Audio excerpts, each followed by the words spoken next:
Hello, this is Katie with Homeschool Chat, and today we're going to talk about teaching multiple students and school logs.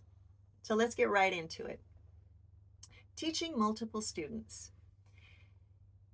Most people that homeschool their children teach multiple students, and there are a couple of ways to do it that I am familiar with. I'm sure if you use your imagination as a homeschool parent, you can come up with different ways. But the two basic ways that I know of to do it is to treat your homeschool experience as maybe like an old-fashioned one-room schoolhouse experience, where you have multiple grades of children in one room and they study together, and the teacher does maybe a little bit of lecture, but a lot of it is in a tutorial kind of way of teaching. Now, for sanity's sake, I suggest that you do uh, all of the students having the same class at the same time. For instance, all of your students doing math class at the same time, all of your students doing history at the same time, all of your students doing science at the same time. Because I can't imagine that scenario with all the different classes going on, trying to figure out what you're teaching. If you can do that, that's fabulous. Go for it. Anyway, that's one way of teaching multiple students. Another way of teaching multiple students is to set aside maybe some motivated classes that your child can do on their own. For instance, let's say you have a literature class. So you have a literature class, and you have a student that's in 6th grade that's doing literature class from 7 to 8 in the morning. And then you have another student that is doing science experiments.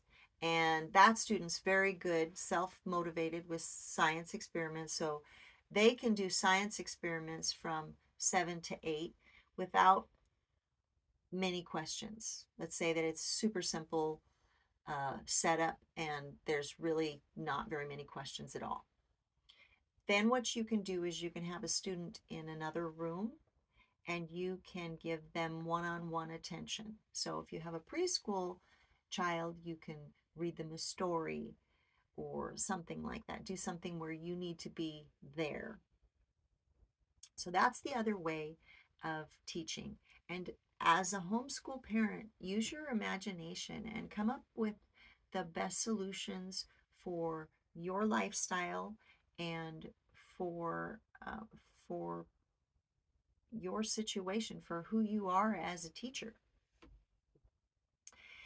So that's about all I have for teaching multiple students. So the next thing we're going to talk about is we're going to talk about student logs. Now, a student log can be online. You can do it, probably would work best in a spreadsheet, but you can, I just had my students use a spiral bound notebook, and they labeled the front cover the way that they wanted to. I had another student that everything was labeled in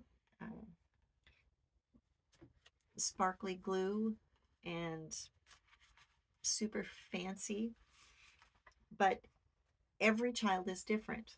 This child was, let's just get on with it kind of a child. So anyway, what you do is you have one page for your day of school, and you record a summary of what you've done for each subject. So this is an example. It says 6 to 7 reading, and of course there's more detail to it than this. It's in 7 to 8. Apparently, we did the morning shower. And then 8 to 12, so that would be 12 noon, social studies. 12 to 1 was lunch. 1 to 3:30 PE. And again, you want a little bit of detail, a little summary of what that student did during that time. 1:30 to 3 recess, 3 to 3:30 math, 3:30 to 4 ballet warm up, and from 5 to 7:15 PE ballet class. So that was a ballet class that this student took in town. So each day is logged similarly to that. And you may ask, why do you have a student log? And I'm glad you asked. So a student log is a way of proving that you're teaching your child. And if you were to ever get audited, it's proof that you're doing what you should be doing. If there's somebody that contests how you're homeschooling your child, you can pull out the log and you can say, hey, no, my child does math and science, and look, my child's learning. And so it's very good to have it. It's a very good practice. I'm really glad that we've done it. It's just a good way of keeping tabs. So good practice.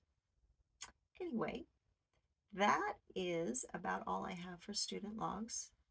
You don't have to do a student log this way. You can do it any way you want. Depending on state requirements, you don't have to do a student log.